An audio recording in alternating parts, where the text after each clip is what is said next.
and and we won't have the sound bites and stuff. I'll add those in basically. Yeah. So we pause. We don't need to pause actually.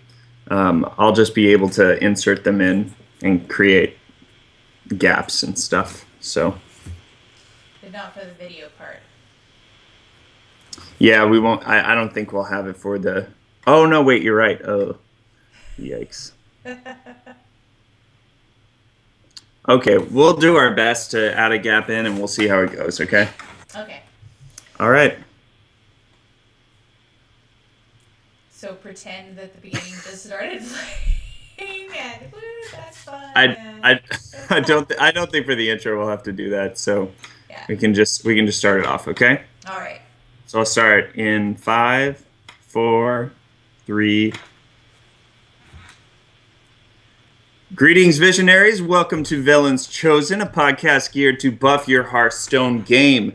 We exist to help anyone stay competitive on the ladder without breaking your bank.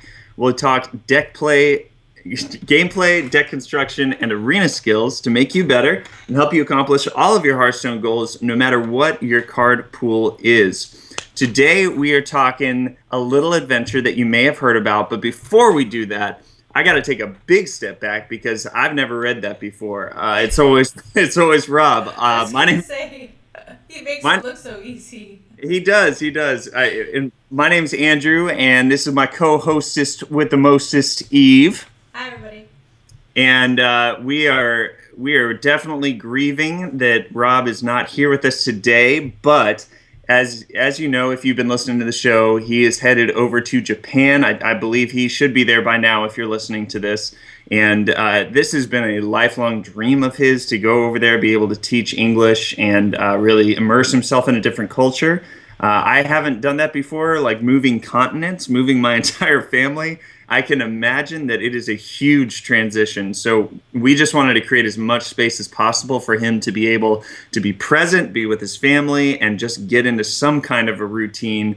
I didn't even mention the time zone difference. He's hurting, I'm sure, just from lack of sleep and the plane ride and stuff. But Rob, I'm sure you're listening to this because we love you and we know you love us. So we miss you, man. And hope things are going well over there and that you are learning as much Japanese as possible, like where's the bathroom, and I'll take one of those. I don't I don't know what you would need to know.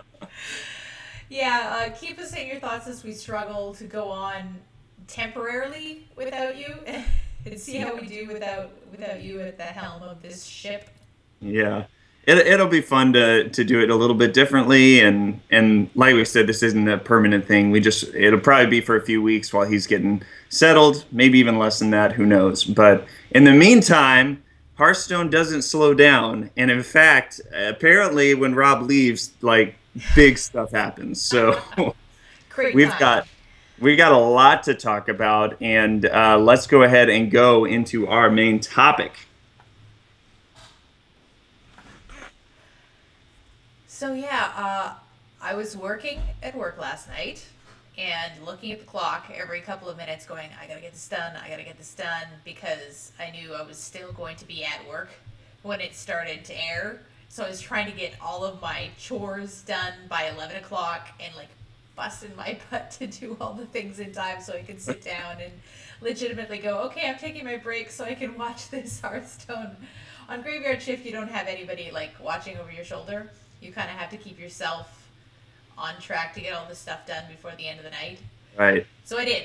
I busted my butt, got all of my chores done, was able to sit down, and then for the first 15 minutes, it was Chinese announcers talking in It was Chinese. really awkward. The best thing I saw in Twitch chat was that PogChamp is literally announcing this new Hearthstone adventure. So, yeah, it was definitely awkward at first, but thankfully Ben Brode came out on stage and gave us the big announcement that the next Hearthstone adventure is one night in Karazhan. So, our Yeah. predictions were true as far as Karazhan being part of it, but Eve, tell us like how this fits into the World of Warcraft lore and all that. Well, the way I felt when I first saw the intro was like, okay, yes, it's Karazhan, what everyone was predicting, but in a way that I don't think anybody saw coming. So it kind of got both. It was like, yes, it's Karazhan, but it's like completely twisted around into this funky disco party thing. So it's got all the things that WoW players remember, which is the chess game, the theater, the big banquet, the big library, like all of these iconic visual things that we'll remember from the raid way back when, but a completely different feeling. Because the feeling of the raid was like kind of dark and dangerous and kind of creepy almost and twisted, and this is just like light and happy and fun and silly and Hearthstone. I remember Brode saying that they wondered what it was like when Karazhan was actually a place where people went to for those grand parties. You know, you don't build a huge tower and then just have no one over. So what would it have looked like with a younger Medivh hosting this insane party? And of course, since you've done so well in the grand tournament and you withstood the whispers of the old gods, you're invited. So if you haven't if you haven't watched the video yet, you've got to go check it out. I mean, Absolutely. they keep on topping themselves, I think, with these. But the baseline that's just like the very superstitious, the very superstitious, you know, like I mean, it's just perfect. So this is going to be a very fun adventure. I think that they really set the stage that this is going to be similar to NotRobMay, where it is going to be silly, silly fun. Brode said that this whole adventure is around you going to this party. Yeah. So Medivh has enchanted everything to try and make it this spectacular event for his guests, but everything's gone wrong. So you've come a little bit early to try and set the stage and get things ready so that the guests, which that doesn't sound like a battle or a raid or anything, which I love that it's just different, you know? We're like on the inside track. We're like Medivh's buddy. They call us when something goes wrong. Like, right. Please come help us set the tower right. So that makes me feel like, wow, we're really in with like the high and mighty, super powerful mage right. of the whole world, because he's calling on us to help with his party. Now, I am not a lore guy, but does that mean we're Khadgar, or no? Is this too early for that? Khadgar and Medivh actually didn't get along that well. Oh, okay. So not really, but it did. When I saw the first video of Medivh, I was like, oh my gosh, he's so young. Because when you see Medivh in the game, he's like this old, rusty, shaded, sarcastic, like, you know, seen a million things. And then when you see him in this video, it's like, okay, so this is way back before time and all of these horrible battles changed him, where he's this young, fun, just want to party and enjoy the fact that I'm the most powerful mage in the world. It's not a bad... Yeah, it's going to be a lot of fun. You're going across, we got 4 different wings, and so they're basically taking you up into the tower. So you start off at the parlor, so you've got dinner to take care of, this mirror to take care of, and the chessboard.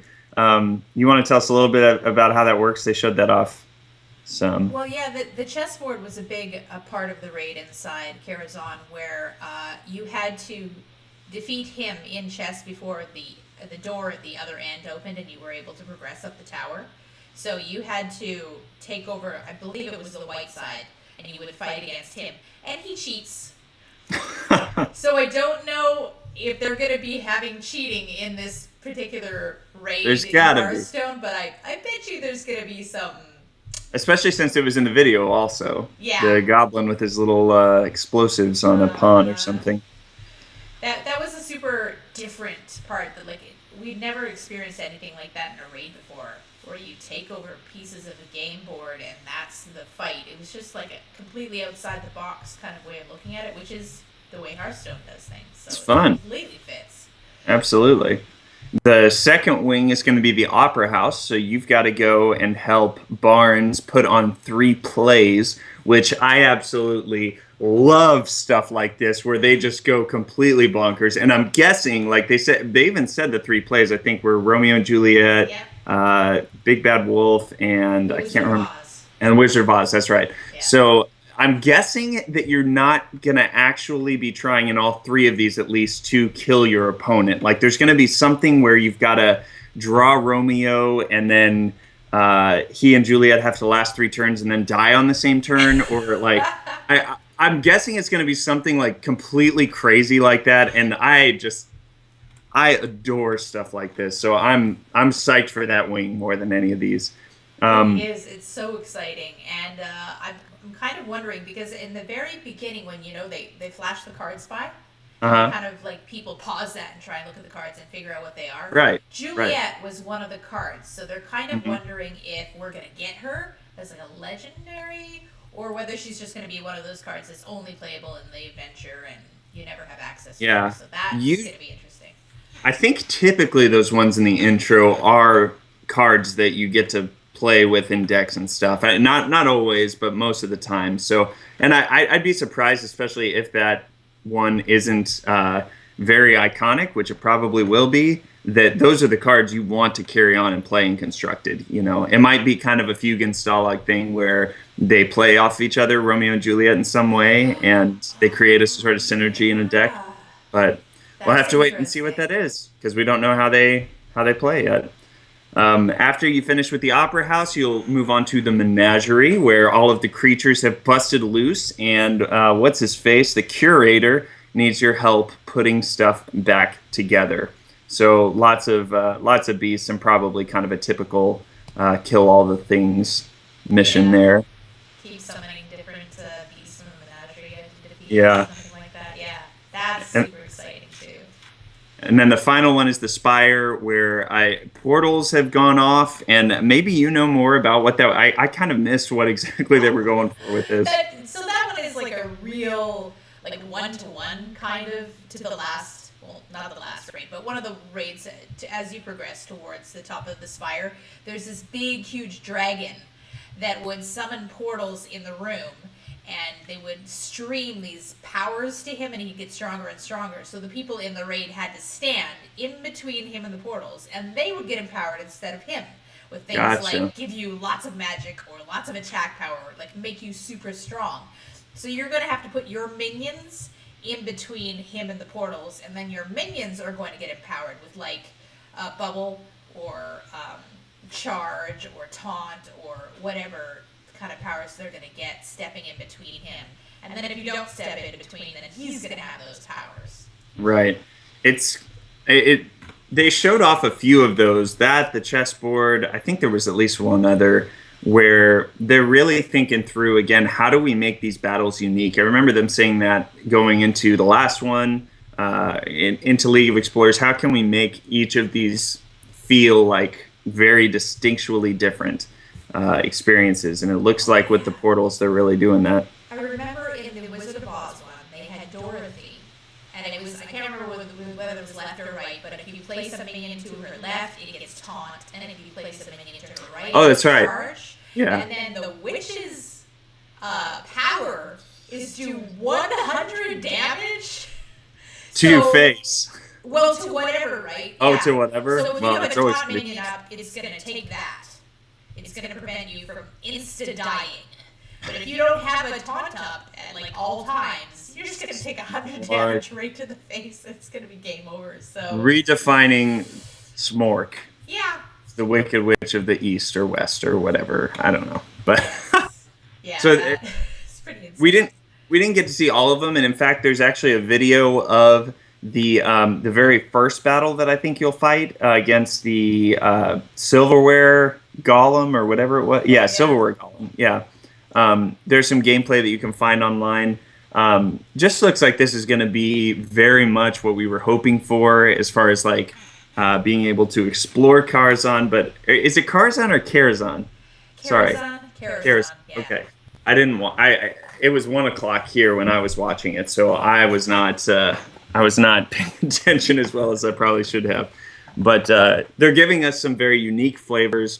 We're going to get 45 cards out of this, which is great, and it is going. It is going in the very same format as Adventures in the Past, where starting August 11th, so just a couple weeks or less than 2 weeks while you're listening to this, we'll get our very first wing, and then each week after that, they will release a wing at a time. They'll cost $7 per wing, or you can buy them all for $20, That's and you'll get American. it's. Oh yeah, that's American. I'm sorry, it'll be different for our international listeners. Yeah, What is it in Canada? Is it more? it's around $25 for the entire thing. Uh, For so a little bit more. yeah. But the good news is you get that groovy card back. You got the disco ball if you buy it during the first week. So you've only got 7 days Okay, to. so that's something just to say. That means Mhm. that people who are buying the wings with gold are Right. not going to be able to get that card back. Which is the way it's been for every Yeah. adventure. Yeah. I mean, yeah, I'm not going to say too much about it, but if you spend some money on the game, you will get certain rewards that you won't get otherwise, and I think that's completely legitimate. It's Blizzard's game. They're still trying to make money off of it. They still Yeah. gave you an option to not spend money at all on the game by paying with gold, so The fact that you can literally get everything in this game for free, like yeah. as far as gameplay, like things that will affect gameplay, is pretty absurd. And granted, it takes a long time, but I know we got a lot of budget listeners who are trying to maximize whatever they spend or spend next to nothing or nothing.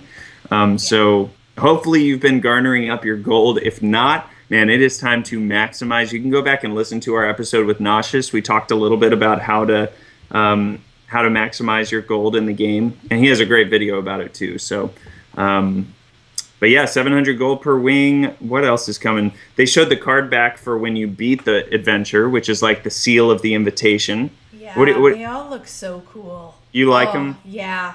Especially the disco ball. I gotta say, the disco ball card pack might become my most favorite ever. I mean, it reminds me when the cupcake came out and everyone was like, "Oh, it's so cute!" But the disco ball's like groovy. It's like it's cute, but it's happening too, you and know, it's in our colors. It's in the Velen's chosen colors. which is a good thing. So yeah, we use it for They a while. they probably did that for us, honestly. Shout out to Velen's chosen. Yeah, That's right. see that. One thing that was interesting to me, I don't know if you noticed this, Eve, but there was no mention of heroic mode the entire time. I'm not sure if they have before. Have they mentioned heroic mode before in the introductions, or is that just kind of I guess that's fair. given? I think it's a given at this. I mean, it would be odd if they removed it, if they didn't have a card back for completing it. I mean, I feel like they would tell us, here's what we're doing instead, because they wouldn't just take away a feature that so many people have done and engage it in. gives replayability, which is something that they're big on, and it really ties in with the whole World of Warcraft thing, because raids Yeah. in World of Warcraft have different levels of difficulty going in on heroic. So they have the levels where everyone should just be able to go in and have fun, and it's not that hard to beat. And then they have the levels where it's like, okay, now you're going to really have to put a deck together and think about it and plan. So yeah, I see no reason why there won't be a heroic mode. You can assume it, Yep. but I want to know what the card back looks like. Yeah. What are That the other is- things that they could do for that? Maybe some kind of young Medivh style, or actually, you know what? I bet they showed off the curator as the main character for the third wing.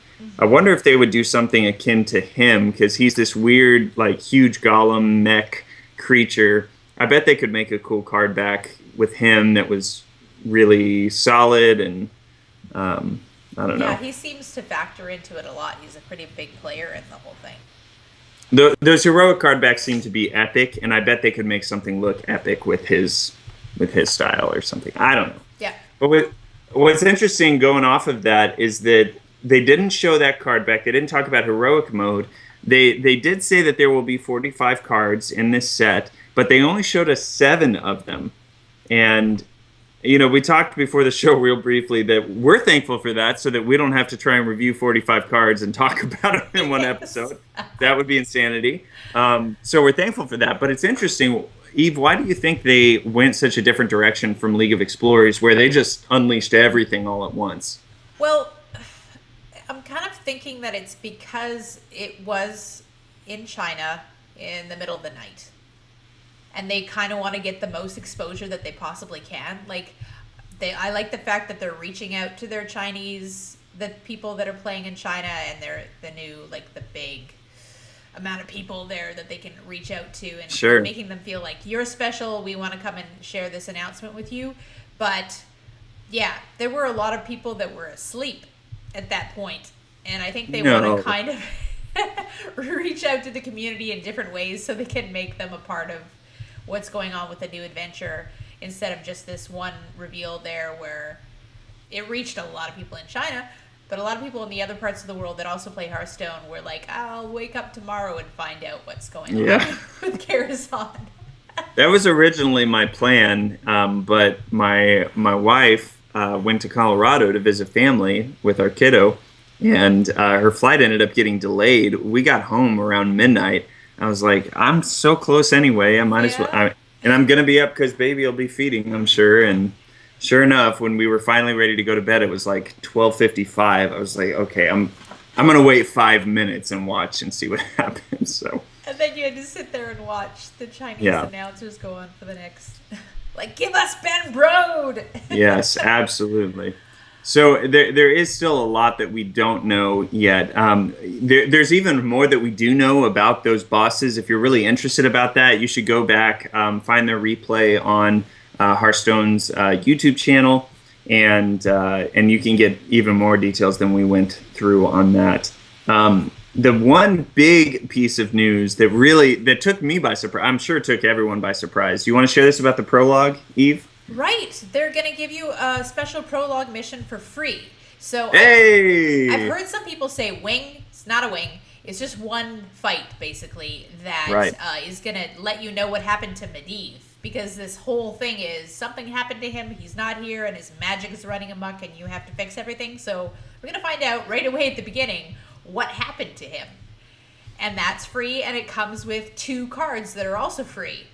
So another one of these things where they're really giving out to free-to-play players and first-time players and welcoming them in and going, we'll give you some stuff right out of the gate for free. I think it's awesome. And they haven't done this since Nax Ramus, when they gave the first wing for free of that, right? Yeah. And that was for players in the first month or 2 months or something. They were trying this new format of adventures, and so for the entire fan base who don't know what adventures are, they wanted to give you an easy in to say, hey, here's what a wing is, here's how you unlock cards, here's what a boss, and then you can go ahead and just buy these other ones in addition to that. So I feel like it's really good that they're finding a way.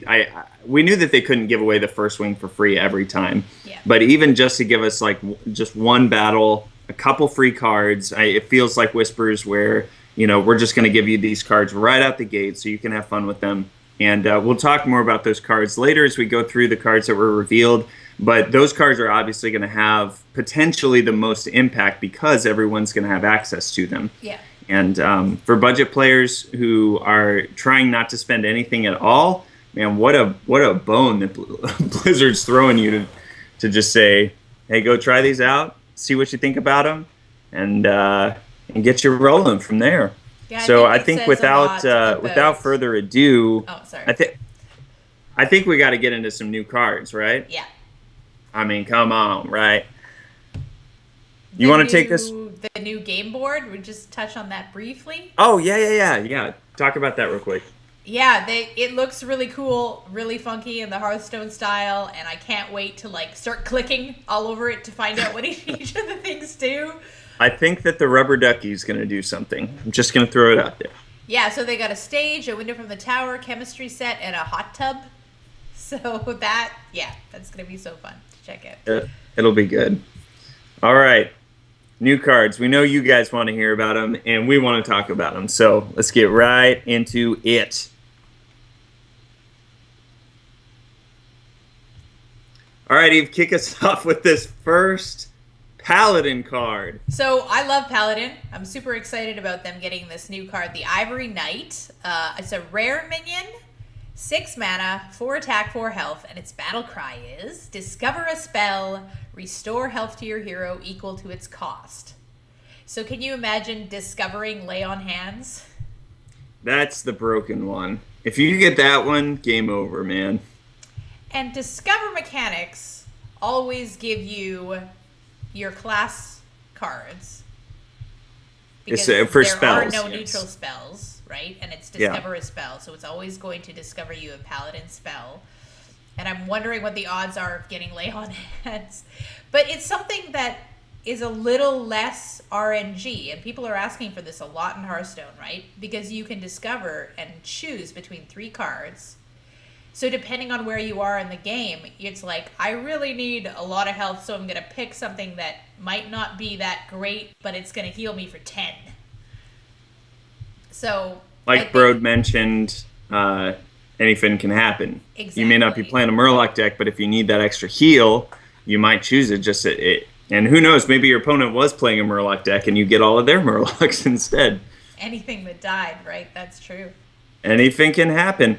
I'm actually looking at a list of the spells right now. 1, 2, 3, 4, 5, 6, 7. So there are 28 spells right now in the set. I'm guessing they'll probably add at least 1 or 2 for in the adventure, especially because we didn't mention, but there was an image from this past week highlighting secrets.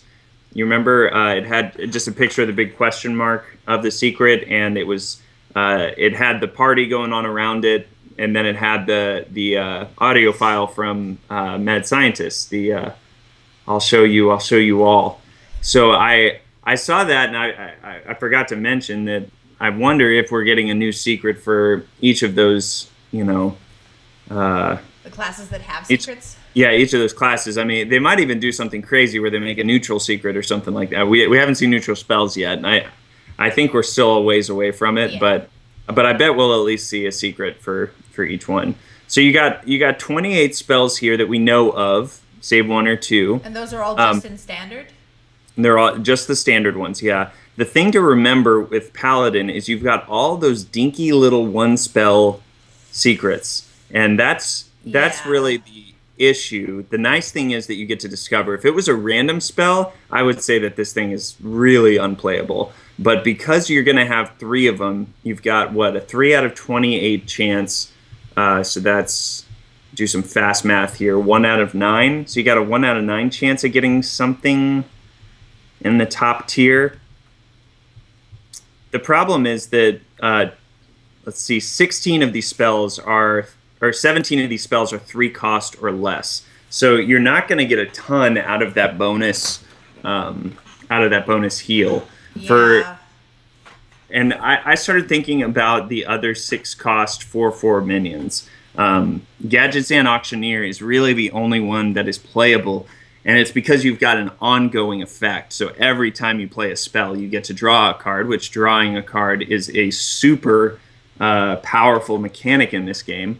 So it makes sense for him. But then other than him, you got Hogger, you got Mistcaller, you got Wilfred Fizzlebane, which none of those cards have really ever found a place in standard play.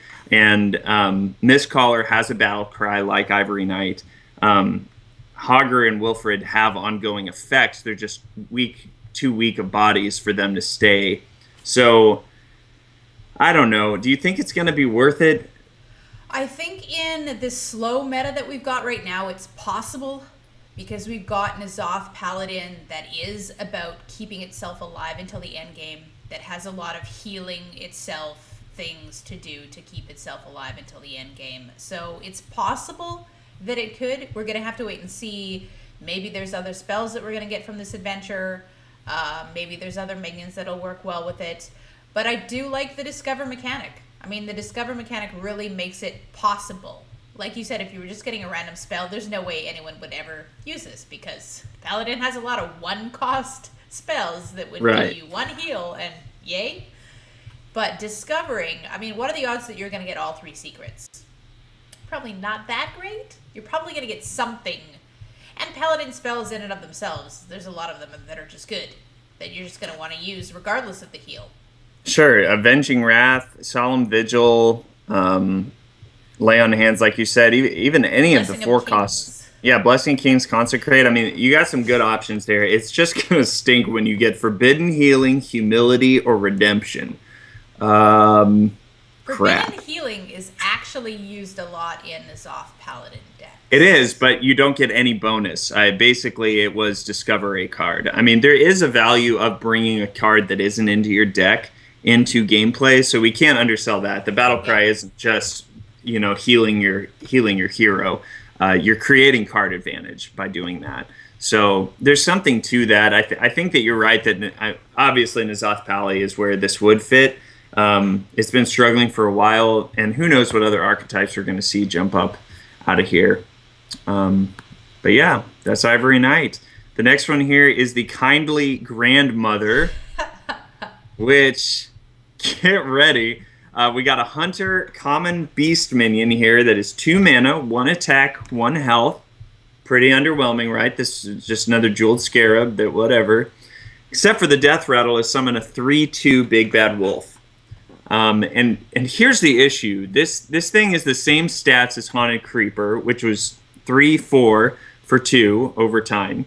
The problem is that both of the tokens that Kindly Grandmother are going to have are beasts. With Haunted Creeper, it was just the original token that was a beast. Your 2 spectral spiders were not beasts. Yeah. Now you've got a 1/1 that's a beast, and then a 3/2 that's a beast. So this is actually, I would argue, much more powerful than Haunted Creeper, which was so common in play. I mean, what do you think of this, Eve? The only thing that I would say about Haunted Creeper is that it gave you 2 bodies, and this one gives you a 1-for-1. But yeah, I think it's great. I think it's awesome that they're both beasts and that they synergize with all the Hunter Beast cards. I think it's going to definitely be used. My problem is that I would say that having the 1 body as a 3/2 instead of the 2 1/1s is way more powerful. Yeah. Because the 2 1/1s can be killed by a Ravaging Ghoul, or any kind of AoE. A 3/2 at least has a shot at having one more go round or something like that. I mean, you picture playing, turn 6, your Kindly Grandmother and Houndmaster her. You got a 3/3 that's going to spit out a 3/2, and that was like 1 mana overcosted because of Houndmaster's cost. It's nuts. I don't know what they're thinking with this. This is not what hunters need. This is just going to make them more powerful. But it's still not going back to the super aggressive face hunter. It's still something that's slow enough that, people can go, all right, this is something we can add. And the 4/3 stats, that's really awesome. I mean, it will play similar to Possessed Villager, where when you play it, it doesn't have impact on the board. And then trading it into something, typically your opponent's not going to have a 2/1 or something that just needs 1. So if you're playing Kindly Grandmother on turn 2, your opponent has, whether they went before or after, you probably has a 2/2 or a 3/2 minion on board. So you're going to want to Abusive Sergeant her, or I don't know why I'm saying her. This is the Big Bad Wolf, right? It's a him anyway. Kindly Grandmother. So you're confusing. Dressed up as the grandmother. So that's what's the lore of Aesop's fables? We need to get into that on an episode, because that's apparently where they're going with this. Well, the now. Kindly Grandmother is the wolf from Little Red Riding Hood, which is one of the plays that you get in Medivh's Tower. I know, Aesop's Fables, and that's where Little Red Riding Hood comes from. Is that an Aesop fable, really? Oh, maybe it's not Aesop. Never mind. It's old school stuff. Never mind. It's like the Brothers Grimm or something, one of those. Oh, yeah, you're right. Gosh, Andrew knows nothing about theater, even though he was in theater all through high school. Sorry. I do think that though it's a little bit of an awkward play with this card. It's just so much value for its stats. And you're going to pick this all the time in Arena. I mean, this is just going to do work. And okay, wait. I found a way to convince myself otherwise. What? Talk about, and I can't even remember the name of it. The 4-cost 1/1 that spits out a 5/5 for Whispers. Right, but this is earlier and costs less. Yeah, I think it's better because of that. The delayed gratification of the Death Rattle being the super powerful one, though, didn't work as well for that card. But this is also in a Hunter deck and has Beast Synergy. Right, so there's a lot. Lifts it up above, yeah. Twilight Summoner, that's what it was called. I did that without, Good job. This is also, just one thing I'm thinking is the kind of thing where, Nerubian Egg was a little bit of a What's the word I'm looking That was for? insane. Against AoE, like you put it down and now suddenly they don't Sure. want to use their Yeah. because you're gonna pop out your 4/3. So it does kind of make them think about before putting their Ravaging Ghoul down. And yeah, if you're going up against that, if you're going up against Rogue with Fan of Knives, this will scare them into maybe not using that AoE, or if they do, they have to use more in order to clear it. And you just had one card that was able to force them into a few plays. So Yep, we like it. We both like it. I know I do not like it. Let's be very clear. My opinion on Hunter has been very clear over the past several episodes, even though I've been trying to play it. But I think it will see play. I think it's a very good card. I don't, you know. All right.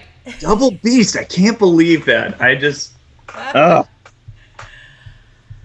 Take us to the next one. Barns. So this is the thing that I love about League of Explorers, about adventures, is that you get guaranteed legendaries. It's different from when Pretty we nice. have expansions where you open packs and packs and packs, and you're like, I opened 50 packs and got one legendary. Adventures give you guaranteed legendaries if you beat the wing. So Barnes is a neutral legendary minion, 4 mana, 3 attack, 4 health. His battle cry is summon a 1/1 copy of a random minion in your deck. Now, you see, if you could discover a random minion in your deck, it'd probably be too powerful, honestly. Because this is a very powerful effect. They've been trying to figure this out with Shadowcaster, with Priest. What's his name? Village? Harold Village. Yeah. They've been trying to figure out this 1/1 thing. I mean, everyone always talks about Sylvanas with this kind of effect. If you have a 1/1 Sylvanas that you got for free or for 1 mana or something like that, and you just get to take one of your opponent's minions, that's extremely strong. But we've never been able to figure out exactly. Shadowcaster has worked in some funky rogue decks, but nothing that's been too meta breaking. And I think that this might be. This is going to be a card to watch for sure, because I think that this has the best chance of making that mechanic work. It kind of reminds me of like Elise Starseeker and Reno Jackson, where you have to kind of build a whole deck around a theme to make them work. So if the effect like Reno Jackson is powerful enough, people are like, I'm willing to do that. I'm willing to put one of everything in my deck just so I can get this amazing ability. I'm not sure if this is so amazing that people will build a deck around it. I'm going to have to wait on that. So think about just insert. What's the deck you've been playing lately, Eve? Mid-range Hunter, Dragon Priest. Okay, let's use Dragon Priest. That's a great example. Let's assume that you just throw Barnes into a Dragon Priest. So if you get a Twilight Whelp, that does nothing for you, right? If you get a Northshire Cleric, well, okay, there's potential there. If you get, what else? What are the other cards in there? Twilight Drake, that does nothing. Azure Drake doesn't do anything. You get spell damage off of it. That could help you. But if you get Ysera off this, okay, you've got a Dream card in your hand all of a sudden. Or if you get, what are the other really powerful dragon cards right now?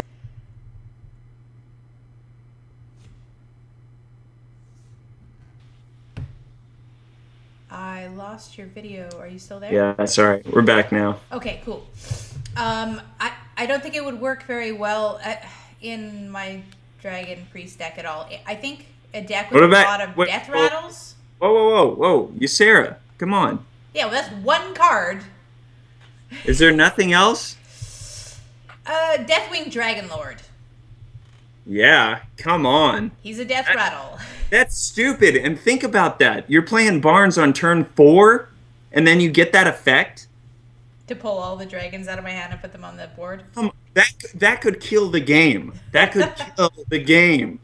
And granted, that's one minion out of what, like 20 in. Yeah, that's the thing, is the odds, right? Like, in order to increase your odds of getting something really cool, like Emperor Thorson, something that gives you, like, Ragnaros, maybe? That gives you an effect at the end of the turn, So actually, the first deck I thought of with this was Wallet Warrior, because you've got so many high impact, high cost minions that are going to have really big effects. Even if you get Baron Geddon off of this, he's going to do 2 damage to everything else on the board, um, which could potentially get you out of a tough spot. Or Sylvanas, or I Karen guess Bloodhoof would give you, yes, yeah, when he died, it would give you the next Karen yeah. Bloodhoof. So the randomness is obviously gonna not be fantastic. I thought about him kind of as Keeper of Uldamon, where you've got like 1 mana over stats, um, and that's really what it comes down to. Is it worth it to me to spend 1 mana to summon a random 1/1 from my deck? Um,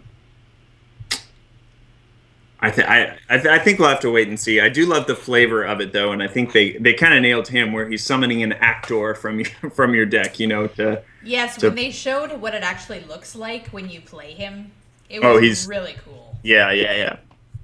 Like the Be sure to lights check. dim down and the like spotlights come on and he summons this 1/1 version of something in your deck.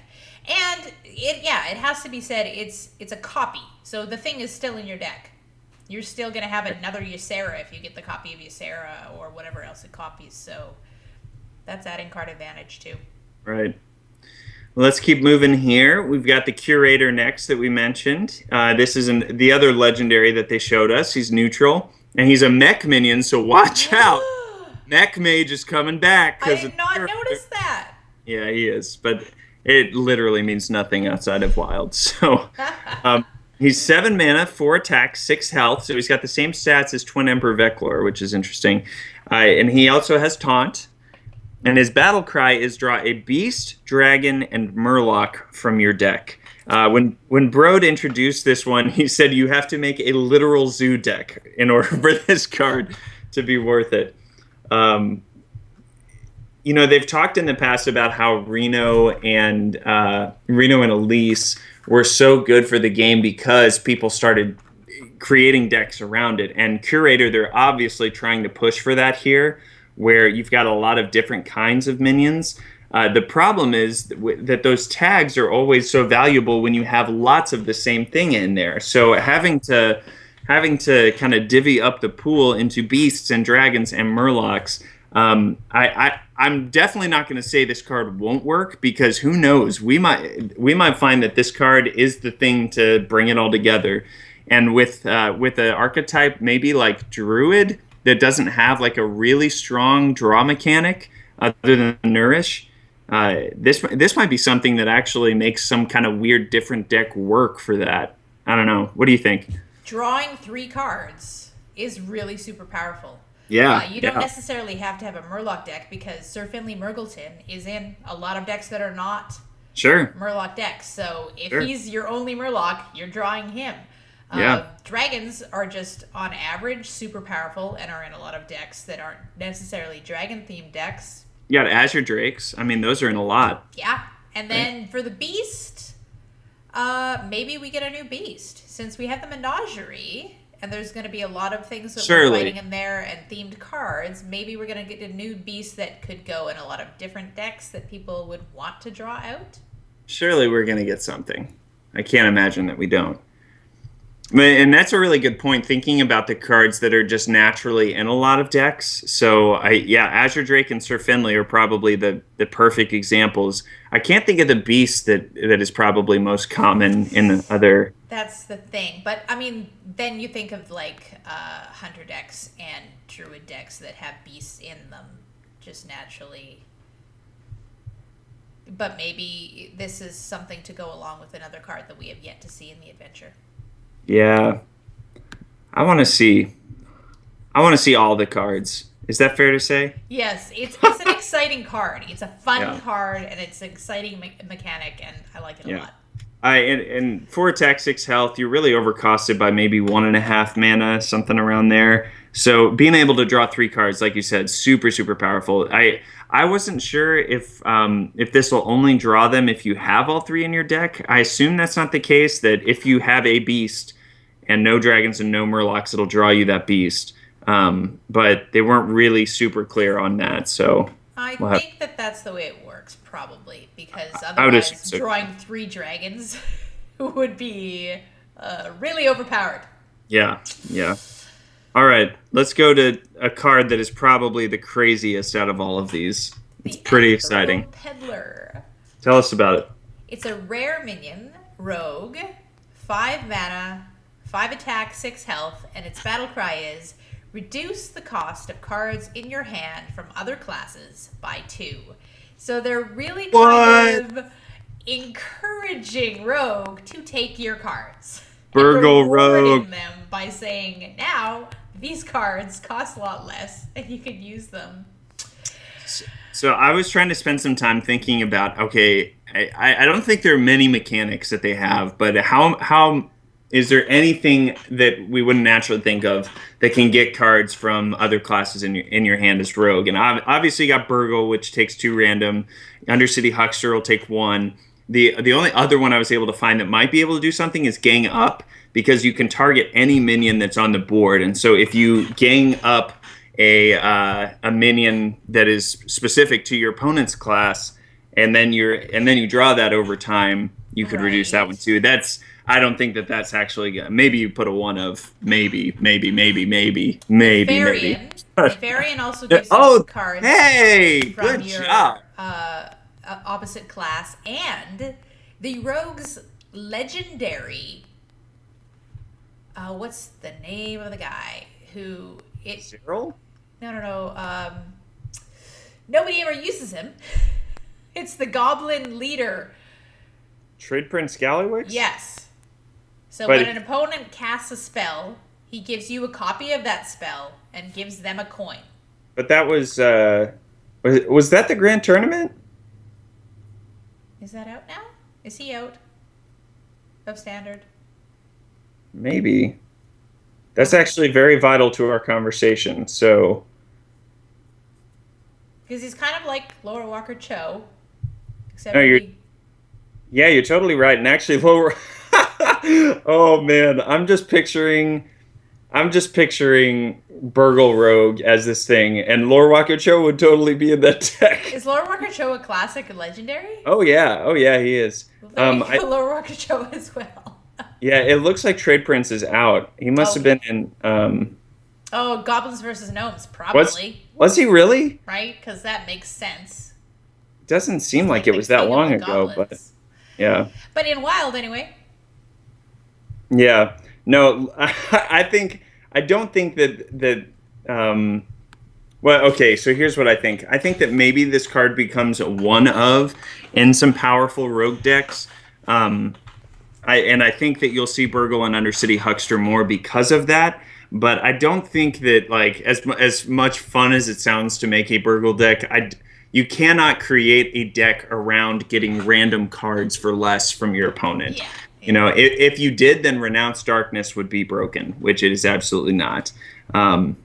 So I think this is a very fun card, and I think it could find some play. We're still trying to figure out what Rogue is ever since we got rid of, we had Blade Flurry nerfed and stuff like that. I'm more interested to see what weapons are going to come out for Rogue, because they said for a while they weren't able to come out with new ones because of all the buffing and just crazy powerful cards. So I think that they want to make a very unique rogue weapon that'll kind of define a deck. And who knows, maybe this will come alongside that and become something really powerful. But I don't think that Burgle Rogue will be the new meta-defining deck that destroys everything else, unfortunately. Yeah. But it will be fun to play, and I will play it, that's for sure. We could wait and see what other cards they give us that might go well with this, but yeah, Rogue at the moment is not really about a lot of bodies. So 5 mana, 5 attack, 6 health minion is just kind of out of place in the way that they're playing right now, with a lot of spells and things like that. But it's fun, and I like the theme of it, which is like, yes, rogues are thieves, they take your stuff, they make it cheaper, and then they throw it back at you. Absolutely. All right, so we've only got 2 cards left, and these are the cards that you're going to get from the prologue that we mentioned before. So all the ones we've talked about so far are going to be ones that you get from defeating certain wings of the adventure. The prologue is going to be available for free for everyone. I'm guessing for an indefinite amount of time, but they might change that as they move forward. If you're listening to this, you're probably not going to waste your time. You're probably going to be hitting the refresh button a million times on August 11th, so you'll be sure to get these. The first card is very simple, but we have to talk about it. It's Enchanted Raven, and it's a Druid Common Beast minion. It's 1 mana, it's 2 attack, and it's 2 health. And that's it. Yep. So everyone was wondering about, after Flame Wreath Faceless, if we were going to get a 2 mana 9/9.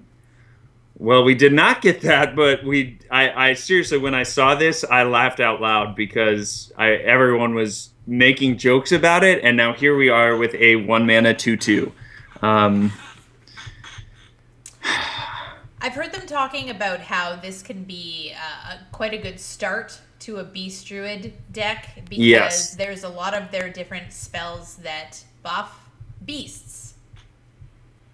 And you get Marka Yashiraj on turn 2. Yes. You got a 4/4 creature, and you were able to draw a card over. That's nuts. I do think that this card will create more viability for Beast Druid. I mean, it is not overpowered. I will admit that I was like really mad, honestly, about it for a while. But as I started thinking about it, we've got Twilight Whelp. We've had Zombie Chow. So this is not the most powerful that it could be. And while we have not seen a 2/2 for 1 that's guaranteed, especially with that Beast tag, because that does make it more powerful, no doubt. I do think that this would be dangerous in Hunter. Well, that's the thing, is that class cards are generally a bit more powerful than neutral cards. And this is only available in Druids, so it's kind of safer there than in Hunter. Yeah, the question is it going to make Beast Druid work? And I'm not so sure about that because it's not like they haven't had low-cost beasts. I mean, now that they've got the 1-cost beasts, you got the 2-cost with Druid of the Saber, you got the 3-cost with Druid of the Flame or Mounted Raptor, you got a 4-cost with Savage Combatant. There's probably another one, isn't there, that I'm forgetting? Yeah, I don't play Druid, so I can't really help you there. Oh, that's right. I'm sorry. But yeah, so I think they're really pushing a different archetype. If you do that, if you've got that kind of a curve, it almost seems scary, like Secret Paladin, or where you just had this perfect card to play on every turn. Yeah. I will say that a 2/2 is not a perfect card to play on turn 1. There's not better that you could play on Druid right now in Standard, but I don't think it's to the point where it's like you don't have a chance against it. So I think it's kind of smart. It's not necessarily an interesting card, but I think what it opens up for the possibility of Beast Druid is obviously exciting, interesting, all those things. I think it's a card that's meant to drop on turn 1 and then meant to be more powerful if you can get to turn 2 and you have the card you need to make it super crazy. Which is like a lot of 1-drops for different classes. It's like, it's not crazy right out of the gate, but if they get their turn 2, then they can make it a lot more powerful. Right. And if they do draw it, then they're gaining tempo right from the get-go, no matter what. You don't need a second card to follow this one up. A 2/2 is going to be strong, so. Yeah. Fireland's Portal is a mage common spell, 7 mana. I keep losing your video for some reason.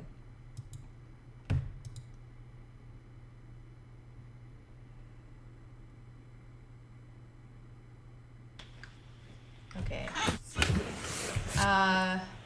Sorry about that.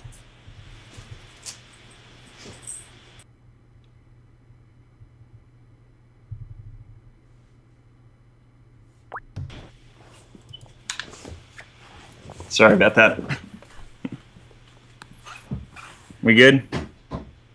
Yes. Okay. Okay, there we go. Back to the mage. Yes. Mage common spell, 7 mana, deal 5 damage, summon a random 5-cost minion.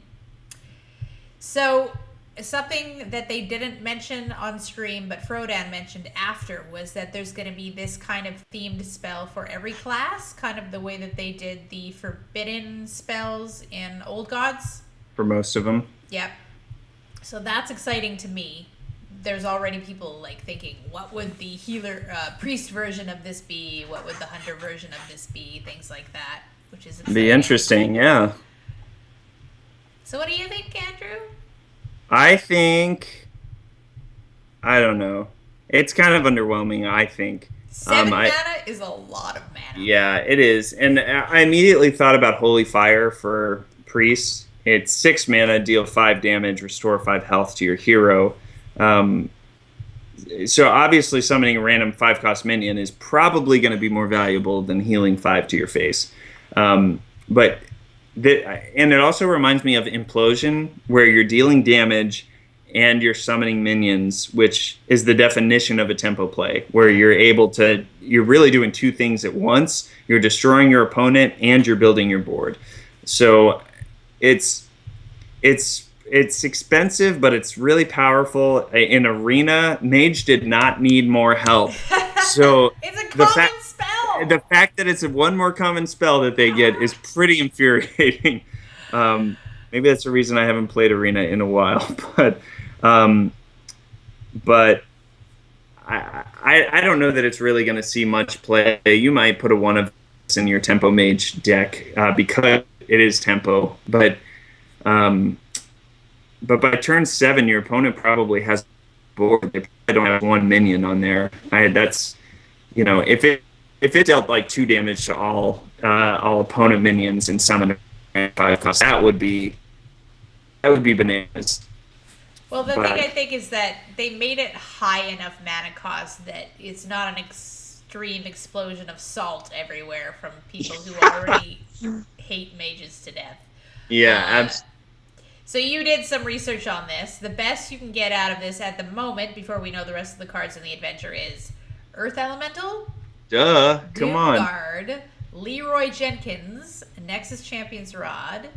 And part of that are opinions, I mean, depending on what you need at the end of the game. I mean, this kind of could be almost like a mini Yogg Saron, where you're going to lose anyway, so you just go ahead and, go face with the spell, and then you get a Leroy out of it, and maybe your opponent had 11 health, and this is the only way you could win, and there you go, Now, here's the way that Hearthstone works is if you get a Summoning Stone out of this, then it's going to summon another 5-cost minion.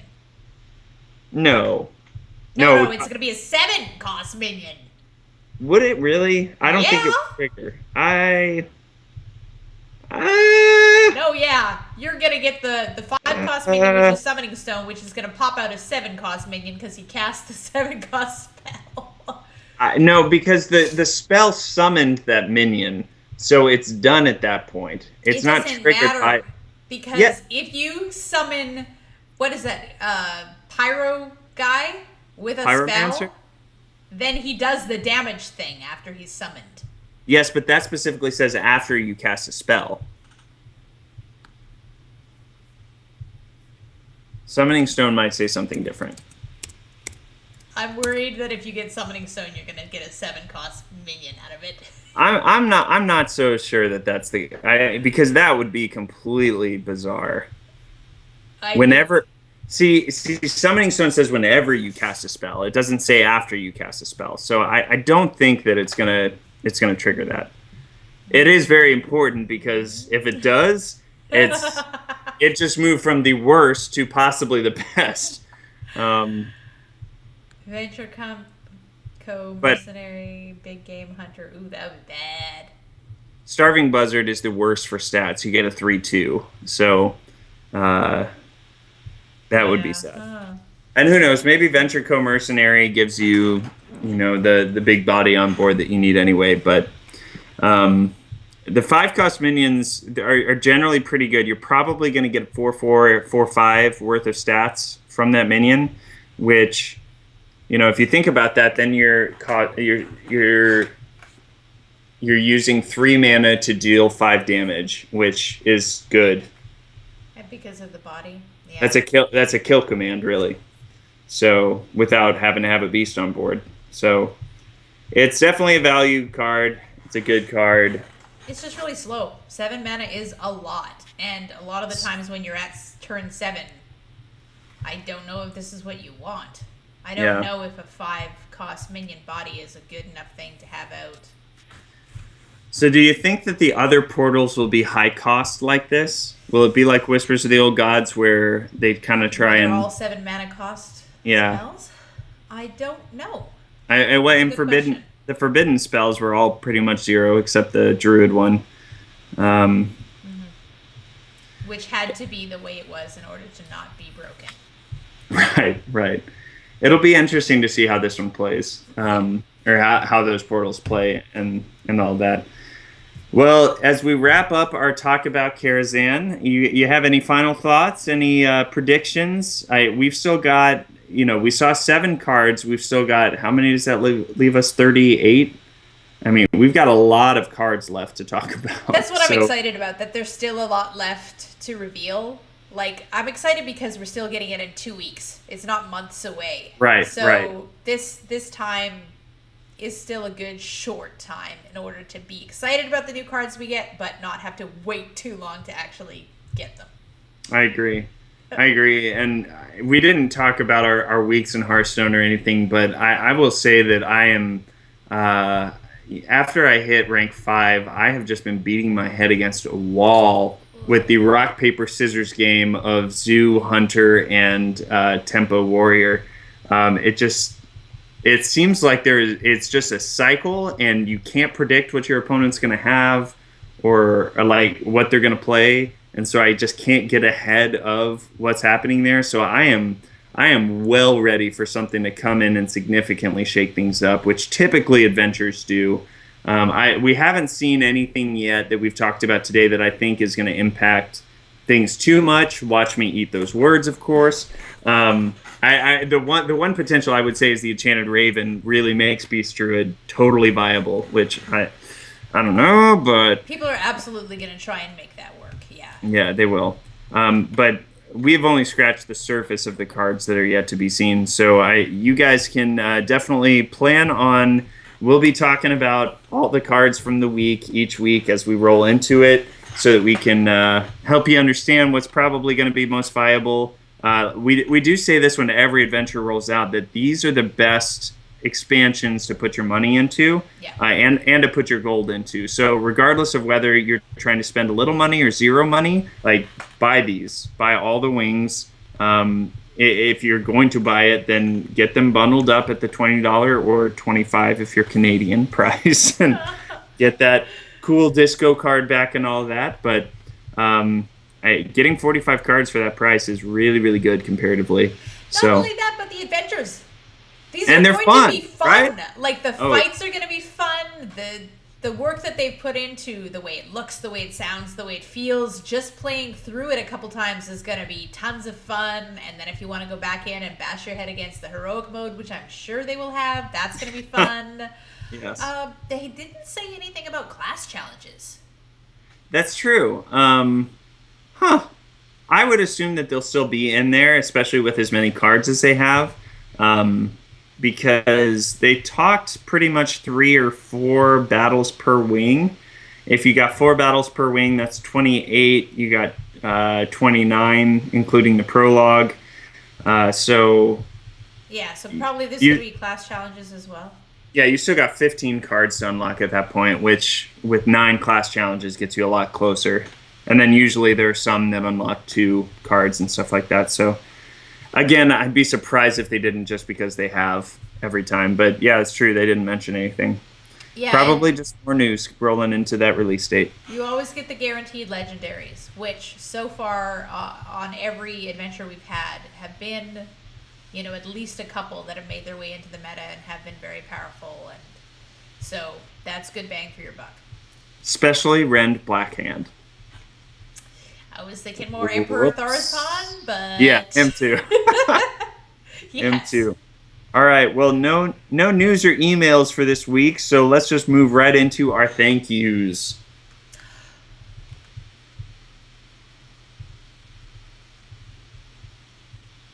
We did have an email, but we'll save it for next week. Oh, did we? I missed that. It was sort of like not as much like a question, but sort of one of our listeners that we talk to a lot, kind of letting us know where he is and how he's doing and some thoughts and stuff. So we'll revisit that next week. All right, sounds good. Do you have the iTunes reviews? Because I can't see them. I do, in fact. We had 2 iTunes reviews, so thank you guys so much for those. Call me Mr. J. We will call you Mr. J. All right, Mr. J. Said amazing option for a Hearthstone show. Great show for having a fun, talking about the game and learning a little bit to get better. Great hosts, treat each other and the game with respect and have a lot of fun. Some audio issues and a bit too many, too long off-topic tangents. Keep this from taking my personal award of best Hearthstone show going right now. But it's still great and not enough people know it exists. Well, thanks a lot, man. I appreciate that. You're going to love this show if you don't like the going off on tangents. Yeah, we try to keep it there, but we do get distracted sometimes, no doubt. So we're glad you still enjoy it, man, and thanks for that review. And we've got another one here from Red Mage Cadwin. Great show with great hosts. Says, love the latest episode on Hearthstone fundamentals. I've always struggled to teach new players, and the discussions of basics helped a great deal. When I first started playing last year, I learned with a value mage deck that taught me the first lesson. Save your spells for minions unless you have lethal. And there's so much more to learn in every episode of this fantastic podcast. The hosts have fantastic chemistry, balancing the line of being informative and entertaining. Thank you so much for all your hard work. No, thank you for being the best listener ever. Oh, it gives us so much back when we hear that you like what we do. It just makes us like re-energized to come back every week and go, yes, there are people who like this. There are people who listen. Yeah. So, and I'm sure everyone can relate when you're trying something new or trying something different. You always wonder as you're putting yourself out there, like, is this resonating? Is this working? Is this valuable? So anytime we hear from you guys, whether it's positive, negative, any kind of feedback is going to help us make the show better. Even hearing about, the audio issues and getting off topic, like that reminds us, like, yeah, we got to keep on. But hearing, like, that our fundamentals show was so helpful and stuff like that, that helps reinforce, okay, that's good to listen to. So whether it's through a review or emailing the show at Velen's Chosen Podcast at gmail.com, please keep us up to date with what you're thinking, how you're feeling about the show. We're going to keep on trucking because we love it, but we're thankful that we have so many great people listening to come along with us. Yeah. And we have some amazing Patreon supporters that have come along with us in a big way. So Eve's going to thank those people for us here. Yes, thank you to our new $5 patron, Michael Clauda. Sorry if I'm mispronouncing your last name there. It makes me want to say Clauda. Thanks for joining, Michael. Stephen B, Jamie Lynn P, Brexton SI7, Jamie S, Kelvin, Crovan B, Ricardo C, John H, Gabriel Z, Garrett S, and Jeffrey W. Thank you for supporting the show. We hope that we can make our audio better and better and continue to improve and have less and less problems as we use your money to make the show better. Everything that you guys are giving, we put back into the show. We're not making anything off of this, but we do want to make it better if we can with your support. So thanks for jumping in with that. And with audio quality, with Rob being gone, Eve and I are trying to tag team this thing. So we'll see how it all turns out. But hopefully we can keep on bringing you guys the highest level content, and love doing that. You can find us online at velenschosen.com.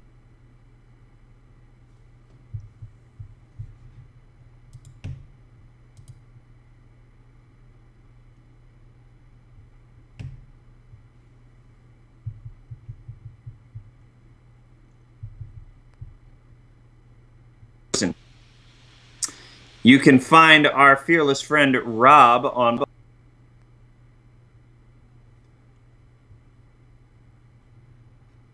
him well as he's making the big old transition into Japan. I'm sure that would mean a lot to hear from you guys on that. You can also find me on Twitter at Andrew is Living. You can find some arena tips on YouTube on the username BinacaFreak. You can add me on BattleNet. My tag is Andrew is live number 1973. And Eve, after all of that long drawn out craziness, where can people find you? You can find me on Twitter at Finnovarr, FHINNOVARR, and my BattleNet is Kaylee1919. That's KAELEIGH, hashtag 1919. I got a lot of new friend invites, and so far, no one trying to be mean and yell at me, so. How about that? No trolls listening to the show. We appreciate that. Yes, I'm very hopeful that this will continue on. That is a good thing. Well, guys, we hope that you are as excited as we are about Karazhan coming out soon. Man, gotta get some new cards up in this joint.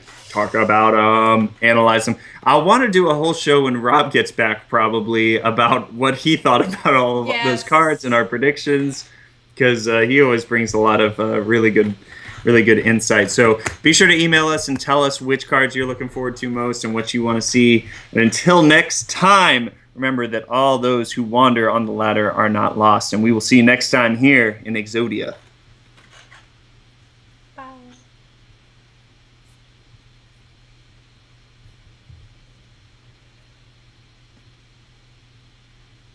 All right.